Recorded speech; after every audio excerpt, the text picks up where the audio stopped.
the FBI's not done yet, and if the next name they expose is a superstar, the whole league could collapse.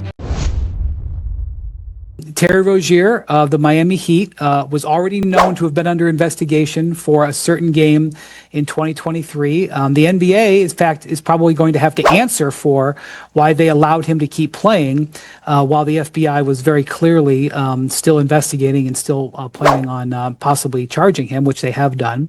And then there is a whole slate of incidences of people having leaking inside information of when players might be available for games. And some of these players are gigantic names. They're not named in the indictment, but if you pull back one layer, Yes. you can figure this out. In fact, Chauncey Billups isn't even named in this indictment, the head coach of the Trailblazers, who's now been put on leave by the league office, as, by the way, as Terry Rozier, as I'm sure you've told your viewers.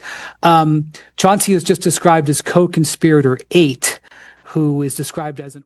LeBron James might be involved in the biggest gambling scandal in sports history, and the FBI has receipts. So on opening night, the Portland Trailblazers lose to the Minnesota Timberwolves. And on the very next morning, their head coach, Chauncey Billups, gets arrested by the FBI. Why? Because he was playing high-stakes poker with the Italian mafia, using rigged machines, hidden cameras, and x-ray glasses to scam NBA players out of millions of dollars. I do the best I can and let the chips fall where they may. You know that about me by now, quick. But it gets even worse. Terry Rozier was arrested for fixing his own prop bets in Charlotte, pretty much tipping off some of his friends and family that he was going to leave a game early due to injury, and as a result, $200,000 of prop bets were placed on his unders. Speaking of unders, we have some pretty good plays in my Instagram story for prize picks. But on top of that, just look at the footage. I mean, tell me that this man is actually trying to be a good basketball player. But it gets even crazier because then Damon Jones gets arrested, not just for poker, but for getting insider info from the Lakers about LeBron's health before injury reports dropped. Bear in mind, Damon Jones played with LeBron James, so who else could have leaked that info? One of the 4 teams in this sting are the Los Angeles Lakers, and if LeBron's actually involved, this could destroy the league. The NBA is already investigating, and the FBI's concluded its investigation. Follow for more updates because this is only getting started. Let's start with what we know. 2 federal indictments, dozens of pages of evidence, and a web of conspiracy that stretches from illegal poker rooms to NBA locker rooms. This isn't some tabloid rumor. This is the FBI alleging that people inside the league, coaches, assistants, and players, were using their positions to leak sensitive information for profit. And here's the thing. Some of this was already known. Jontay Porter, he pleaded guilty months ago. The former Raptors player admitted to tanking his own performance to help bettors cash in on his unders. The NBA caught him, banned him for life, and moved on. Case closed, right? Wrong. Because what came out in these new indictments is that Jontay Porter wasn't working alone. He was just one piece of a much bigger puzzle. And now the FBI is saying that other NBA personnel, people with real power, real influence, were doing the exact same thing. Except instead of tanking games, they were leaking insider information about who was playing and who wasn't. Possibly charging him, which they have done. And then there is a whole slate of incidences of people having leaking inside information of when players might be available for games. And some of these players are gigantic names. They're not named in the indictment, but if you pull back one layer, Yes. you can figure this out. In fact, Chauncey Billups isn't even named in this indictment, the head coach of the Trailblazers, who's now been put on leave by the league office, as, by the way, as Terry Rozier, as I'm sure you've told your viewers. Chauncey is just described as co-conspirator 8, who is described as an Oregon resident who played in the NBA from 1997 to 2014. Yes, we can figure that out. Okay. It is. Yes. Uh-huh. So You don't hear about the NBA and the mafia in the same sentence very often. What's the connection there? You don't hear often that the mafia is involved in anything publicly. But in this story, and in this case, according to the indictment, you've got 3 of the most well-known organized crime families in the country involved. The Bonanno family, the Gambino family, the Genovese family. They're all listed in this. Let's talk about the names that are now under investigation. Terry Rozier, Miami Heat guard, flagged by sportsbooks in March 2023 for irregular betting activity. The NBA pulled him from games. The FBI investigated him. And yet, somehow, he was allowed to keep playing. Until now, because Terry Rozier has officially been arrested. Then there's Chauncey Billups, head coach of the Portland Trail Blazers, a 5-time NBA All-Star, a guy who's supposed to be leading his team with integrity. According to the indictment, Billups, listed only as co-conspirator 8, allegedly leaked information about whether Damian Lillard would play in a critical game during the 2023 tanking season, and the league just placed him on leave. And finally, there's Damon Jones, former NBA player, volunteer assistant with the Lakers, and according to federal prosecutors, he was allegedly telling people whether LeBron James and Anthony Davis were going to play, before the public even knew. You see where this is going. This isn't about a few rogue players throwing games. This is about a system that allowed people with inside access to turn private information into cold, hard cash. And the FBI just exposed it all. Who played in the NBA from 1997 to 2014. Yes, we can figure that out. Now Okay. it is. Yes. Uh-huh. So, this is what the new information is, which is that Damon Jones and Chauncey Billups use their positions as coaches of teams to tell people who may be available, and what appears to be Damian Lillard and LeBron James, potentially also Anthony Davis. I'm not 100% sure about that. So wait a minute. and- Let me just jump in here. So you're saying Chauncey Billups, it's not just the poker thing, that he is also in this indictment Yes. alleged to have given out information as to who's playing and who's not? Yes, that's Wow. correct. And that's what I'm not downplaying. Individuals such as Chauncey Billups, Damon Jones, and Terry Rozier were taken into custody today. Former, current NBA players and coaches. What you don't know is that this is an illegal gambling operation and sports rigging operation that spanned the course of years. The FBI led a coordinated takedown across 11 states to arrest over 30 individuals today responsible for this case, which is very much ongoing. Not only did we crack into the fraud that these perpetrators committed on the grand stage of the NBA, but we also entered and executed a system of justice against La Casa Nostra to include the Bonanno, Gambino, Genovese, and Lucchese crime families.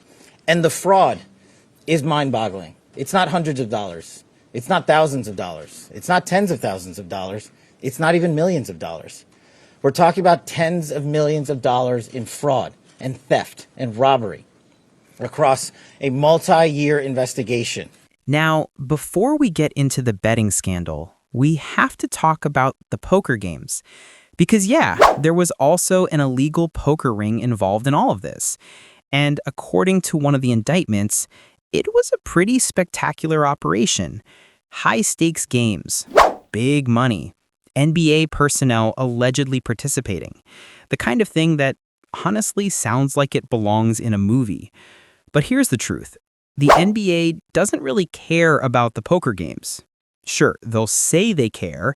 They'll put out a statement condemning illegal gambling. But let's be real. The league isn't losing sleep over whether someone got defrauded at an underground card table. What they do care about, the fact that some of those same people involved in the poker ring were also involved in the betting conspiracy. Because that's where things get dangerous. That's where the integrity of the game starts to fall apart.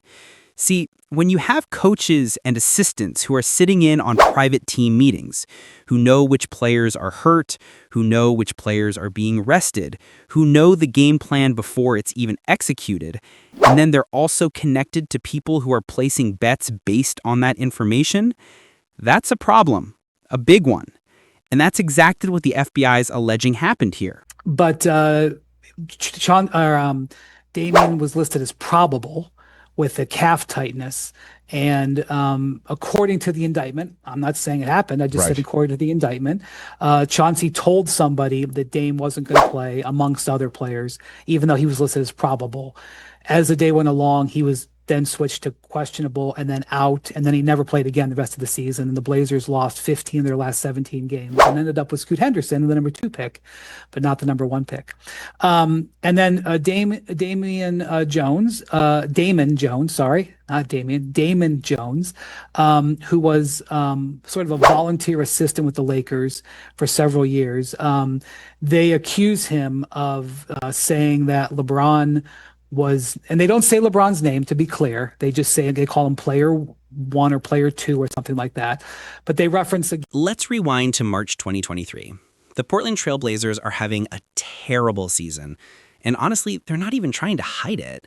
Because this was the year of Victor Wembanyama, the generational talent, the guy who was supposed to be the next face of the NBA. And every team that wasn't making the playoffs was doing everything they could to land the number 1 pick. The Blazers were no exception. They were tanking hard. And one of the ways they were doing that was by sitting their best players, specifically Damian Lillard. Now, here's where it gets interesting. On a certain day in March, Dame was listed as probable with calf tightness. Nothing serious, just a minor injury, the kind of thing that usually means a guy is playing unless something changes last minute. But according to the FBI, something did change. Or rather, someone knew it was going to change before anyone else did. The indictment alleges that Chauncey Billups, who, again, is only referred to as co-conspirator 8, but come on, we all know who that is, told someone that Damian Lillard wasn't going to play, even though Dame was still listed as probable, even though the public had no idea, even though the betting lines were still reflecting that he might suit up.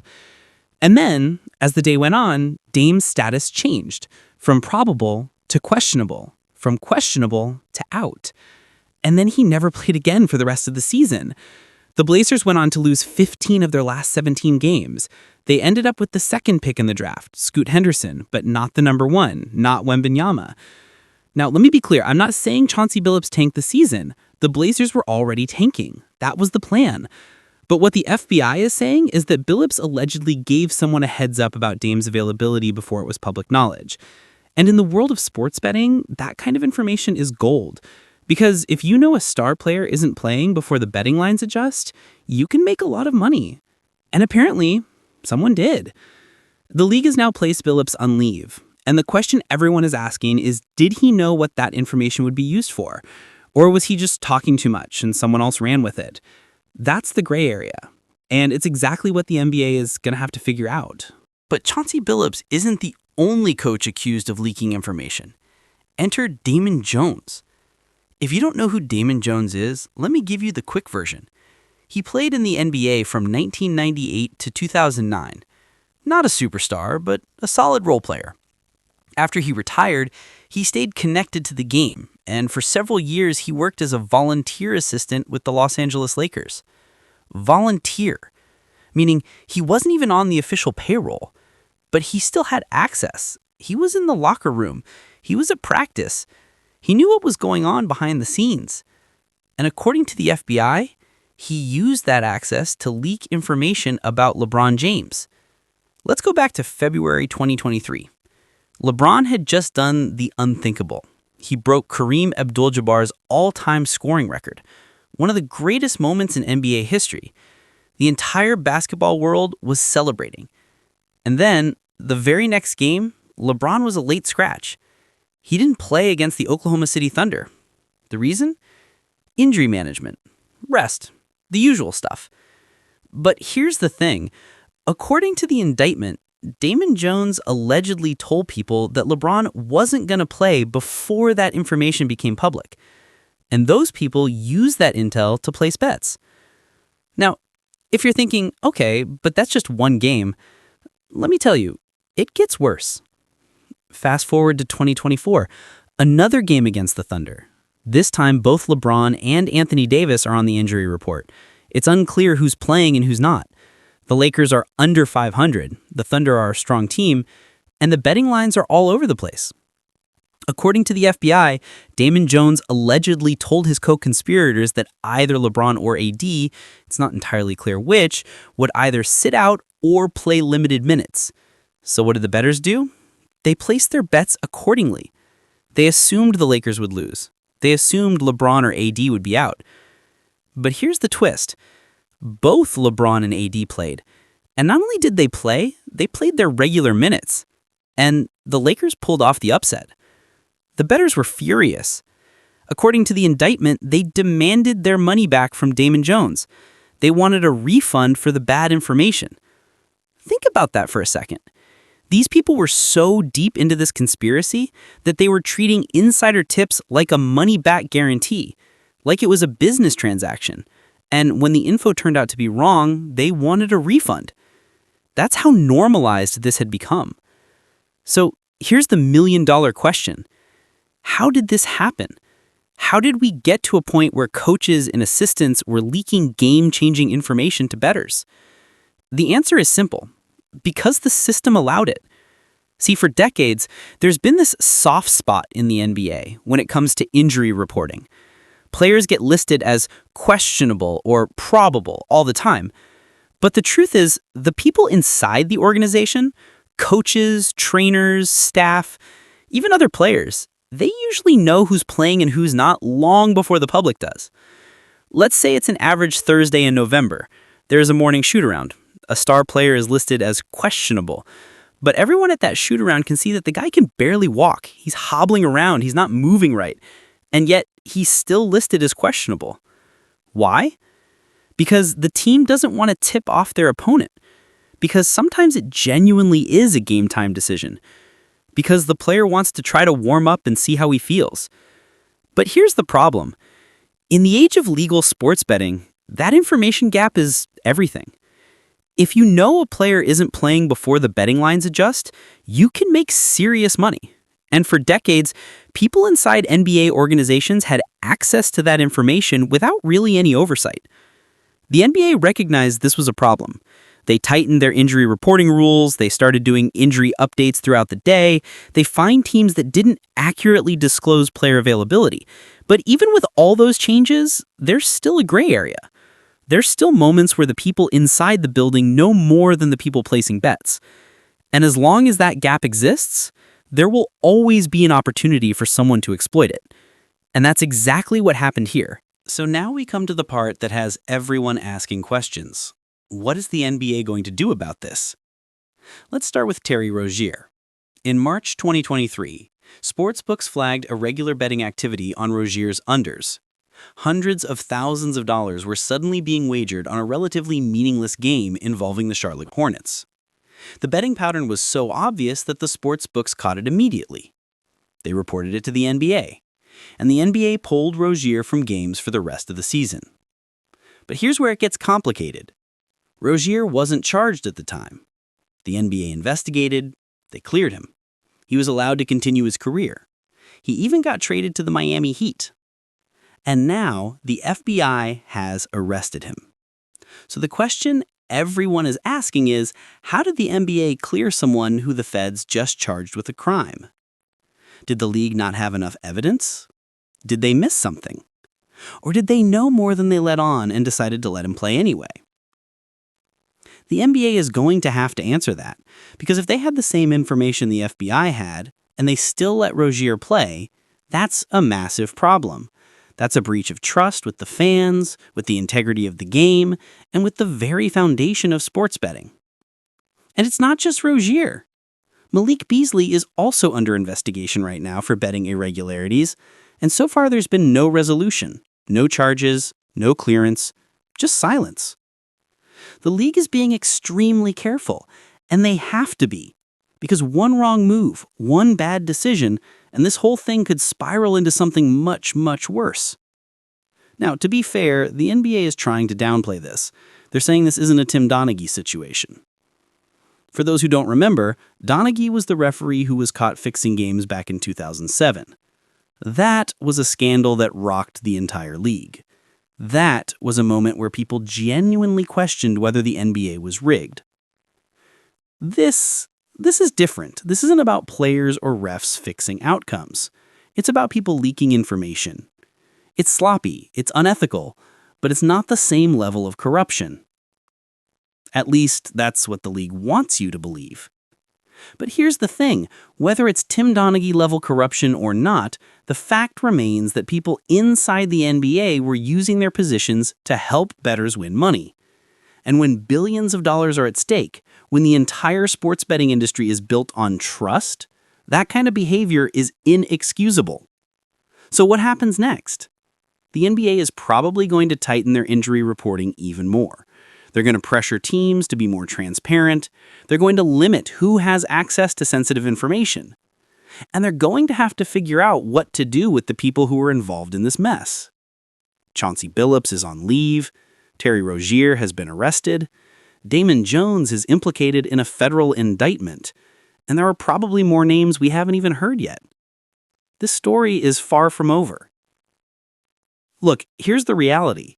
The NBA has a problem.